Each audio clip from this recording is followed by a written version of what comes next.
आज की रेसिपी जो हमारी है ये है ईद स्पेशल की रेसिपी। ईद छोटी हो या बड़ी, आपके पास अगर बीफ का गोश्त हुआ या मटन का तो आपने उससे ये रेसिपी बनानी है। इस रेसिपी को हम बनाएंगे बहुत ज़्यादा सॉफ्ट और नरम और बिल्कुल जूसी किस्म का।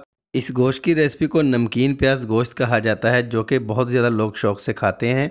तो इस मज़ेदार सी रेसिपी को शुरू कर लेते हैं। यहाँ पे 1 किलो मैंने गोश्त लिया है। गोश्त का साइज़ थोड़ा सा बड़े साइज़ में है और साथ में इसके अंदर एक नली है इस तरह की। ये देखिए, आप देख सकते हैं, बहुत ही ज़बरदस्त किस्म की इसके अंदर बड़ा अच्छा रोगन होता है। सबसे पहले इसकी मैंने धुलाई कर लेनी है। धुलाई करने के बाद यहाँ पे एक प्रेशर कुकर लेंगे, इसके अंदर ये गोश्त डाल देंगे। गोश्त डालने के बाद इसके अंदर नली को भी इस तरह से सेट कर देंगे। इसका मुंह थोड़ा सा आपने ऊपर की तरफ रखना है ताकि इसकी नली जो है वो ज़ाया ना हो। खैर, ज़ाया तो नहीं होती, इसके अंदर ही जो है सारी घुल मिल जाती है, लेकिन हम इसको बिल्कुल इस तरीके से बनाएंगे ताकि ये बिल्कुल इसके अंदर ही रहे। तो यहाँ पे मैंने 1.5 टीस्पून जो है नमक ऐड किया है और 1 टेबलस्पून अदरक और 1 टेबलस्पून यहाँ पे मैं इसके अंदर लहसुन शामिल करूँगा।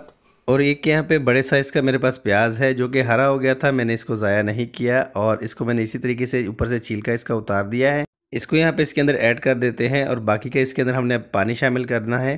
तो तकरीबन 1.5 लीटर इसके अंदर मैंने पानी शामिल कर दिया है। अब इसको हमने प्रेशर पे लगा लेना है तकरीबन आधे घंटे से 35 मिनट तक, ताकि गोश्त जो है अच्छे से सॉफ्ट और नरम बन जाए।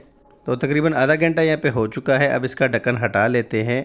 सबसे पहले यहाँ पे इसका जो ये प्याज है इसको निकाल लेते हैं ताकि इसके अंदर ये बिखर ना जाए। प्याज को निकाल के इसको किसी अलग से बर्तन में डाल लेते हैं।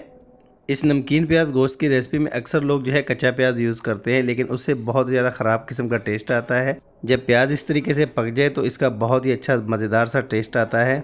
अब यहाँ पे इसका गोश्त भी चेक कर लेते हैं। तो गोश्त भी यहाँ पे अच्छे से सॉफ्ट है, इसको मैंने चेक किया है, बिल्कुल अच्छे से पक गया है। अब गोश्त और यखनी को हमने अलग अलग कर देना है। तो गोश्त को निकाल के मैंने अलग से किसी बर्तन में डाल लेना है और यखनी को अलग कर लेंगे। यखनी को भी हम इस्तेमाल करेंगे, लेकिन जितनी हमें चाहिए होगी उतनी ही हम इस्तेमाल करेंगे। देखिए इसके अंदर कितना अच्छा सा रोगन इसके अंदर खुद का निकल आया है। अभी तक हमने इसके अंदर ना तो कोई ऑयल यूज़ किया है ना घी, इसका अपना ही ये घी ऑयल है। तो यखनी को साइड पे कर लेते हैं। यहाँ पे प्याज को मैंने इस जग के अंदर डाल दिया है और थोड़ी सी इसके अंदर यखनी डाल दी है और इसका मैंने पेस्ट बना लिया है। अब यहाँ पे इसकी तैयारी शुरू कर देते हैं। एक कढ़ाई के अंदर जो है 1 बड़ा चम्मच घी का लेंगे। घी जब अच्छे से गर्म हो जाए तो इसके अंदर हम ये प्याज वाला पेस्ट जो है इसके अंदर ऐड कर देंगे और थोड़ा सा पानी भी इसके अंदर ऐड कर देंगे। अब यहाँ पे 5 से 6 मिनट के लिए इस जो है पेस्ट को हमने पका लेना है अच्छे से। जब पेस्ट यहाँ पे अच्छे से पक जाए तो इसके अंदर अब हम ऐड करेंगे यहाँ पे जो गोश्त हमने साइड पे किया था वो सारा ऐड कर देंगे। नमकीन गोश्त की बहुत सारी रेसिपी मैंने पहले भी शेयर की है जो कि लाखों लोगों ने पसंद की है। और इसके अलावा अगर आप शॉर्ट रेसिपी पसंद करते हैं तो आपने हमारे चैनल की शॉर्ट में आना है और वहाँ पे आपने शॉर्ट रेसिपी देखनी है। ढेर सारी रेसिपीज़ है रमज़ान के हवाले से, ईद के हवाले से और बहुत सारी रेसिपीज़ मौजूद हैं। अब यहाँ पे गोश्त के अंदर जो है 1 कप हम यखनी ऐड कर देंगे, इससे बहुत ही अच्छा टेस्ट आएगा। इस यखनी को हम इसी गोश्त के अंदर ड्राई करेंगे। यहाँ पे इसको कवर कर लेते हैं तकरीबन 10 मिनट के लिए। तो 10 मिनट यहाँ पे हो चुके हैं और यखनी भी इसके अंदर ड्राई हो चुकी है। अब यहाँ पे इसके अंदर हमने काली मिर्च ऐड करनी है। तो काली मिर्च यहाँ पे 1 टीस्पून मैंने एक मोटी कुटी इसके अंदर ऐड कर देनी है। इस नमकीन प्याज गोश्त की रेसिपी में जो है बहुत ज़्यादा मसाले नहीं जाते, इसके अंदर सिर्फ काली मिर्च ही ऐड होती है। एक दफ़ा अच्छे से मिक्स कर लेते हैं। अब इसके अंदर हमने शामिल करना है आधा कप दही का।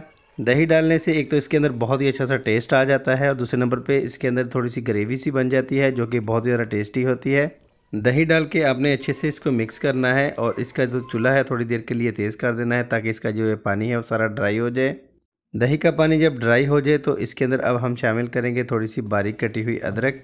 अभी आपकी रेसिपी जो है यहाँ पे मुकम्मल नहीं है, आपने रेसिपी को मुकम्मल देखना है ताकि अच्छे से इसकी समझ आ जाए।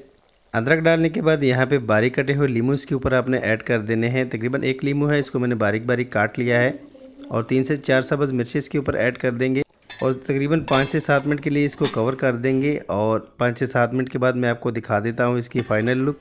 तो तकरीबन 5 से 7 मिनट हो चुके हैं। यहाँ पे बड़ी बेहतरीन सी हमारी नमकीन प्याज गोश्त की रेसिपी बन के तैयार है। तो मैं आपको इसको किसी बर्तन के अंदर डाल के दिखाता हूँ, फिर आपको दिखाता हूँ कि ये कितनी मज़ेदार बनी है। चेक करें यहाँ पे माशाल्लाह से इतनी ज़बरदस्त किस्म की हमारी रेसिपी बन के तैयार है। इस तरह की मज़ीद अच्छी अच्छी रेसिपी देखने के लिए आपने हमारे चैनल पे आना है और हमारे चैनल को सब्सक्राइब करना है।